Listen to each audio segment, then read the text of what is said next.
ಒಬ್ಬ ಮನುಷ್ಯ ಬರೀ ಮರದ ನೆರಳನ್ನೇ ಮಾರಿ ಕೊನೆಗೆ ಸರ್ವನಾಶ ಆಗೋಕೆ ಸಾಧ್ಯನಾ? ಒಂದು ಹಳ್ಳಿಯಲ್ಲಿ ಗೌಡ ಅನ್ನೋ ಕಂಜೂಸ್ ಸಾಹುಕಾರನಿದ್ದ. ಅವನ ಮನೆ ಮುಂದೆ ಒಂದು ಭಾರಿ ದೊಡ್ಡ ಆಲದ ಮರ ಇತ್ತು. ಬಿಸಿಲಿನಲ್ಲಿ ಸುಸ್ತಾದ ರಾಜು ಅನ್ನೋ ಬಡ ರೈತ ಆ ಮರದ ನೆರಳಿನಲ್ಲಿ ಕುಳಿತುಕೊಂಡಾಗ ಈ ಗೌಡ ಸಿಟ್ಟಿನಿಂದ ಅವನನ್ನ ಓಡಿಸಲು ಬಂದ. ರಾಜು ಭಾರಿ ಬುದ್ಧಿವಂತ. ಅವನು, ಗೌಡ್ರೆ, ಈ ನೆರಳನ್ನ ನನಗೆ ಮಾರಿಬಿಡಿ, 1000 ರೂಪಾಯಿ ಕೊಡ್ತೀನಿ ಅಂದ.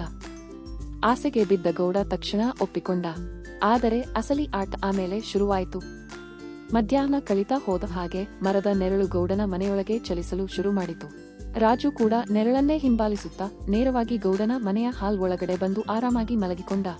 ಗೌಡ ಕೋಪದಿಂದ ರೇಗಾಡಿದಾಗ, ನಾನು ಈ ನೆರಳನ್ನ ದುಡ್ಡು ಕೊಟ್ಟು ತಗೊಂಡಿದ್ದೀನಿ.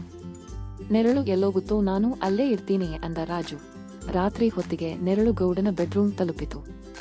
ರಾಜು ಅಲ್ಲಿಗೂ ಹೋಗಿ ಮಲಗಿದಾಗ ಗೌಡನಿಗೆ ಕಣ್ಣು ಮುಚ್ಚೋಕು ಭಯ ಶುರುವಾಯ್ತು. ಮರುದಿನ ಇಡೀ ಊರಿನ ಜನ ಬಂದು ಗೌಡನ ಮೂರ್ಖತನ ನೋಡಿ ಆಡಿಕೊಳ್ಳಲು ಶುರು ಮಾಡಿದ್ರು. ಗೌಡನ ಮಾನ ಹರಾಜಾಯ್ತು. ಕೊನೆಗೆ ವಿಧಿಯಿಲ್ಲದೆ ಗೌಡ ಆ ನೆರಳನ್ನು ವಾಪಸ್ ಪಡೆಯೋಕೆ ತಾನೇ ರಾಜುನಿಗೆ 10 ಪಟ್ಟು ಹೆಚ್ಚು ಹಣ ಕೊಡಬೇಕಾಯ್ತು. ಅತಿಯಾಸೆ ಪಟ್ಟ ಗೌಡ ಕೊನೆಗೆ ಹಣವನ್ನು ಕಳೆದುಕೊಂಡು ತಾನೇ ನಾಚಿಕೆಯಿಂದ ತಲೆ ತಗ್ಗಿಸುವಂತಾಯ್ತು. ಯಾಕಂದ್ರೆ ಅತಿ ಆಸೆ ಯಾವತ್ತೂ ಗತಿಗೆಡಿಸುತ್ತೆ. ಹಾಗಾದ್ರೆ